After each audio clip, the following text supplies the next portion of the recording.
大丈夫は励ましの言葉だと思われがちです。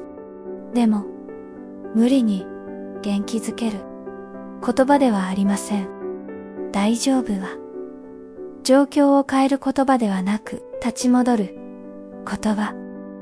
だは、保つ。いは、今。状は、状態。部は、包む。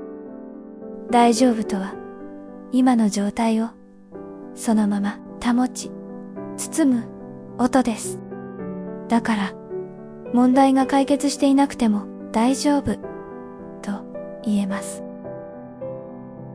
先に崩れない場所を作る言葉です。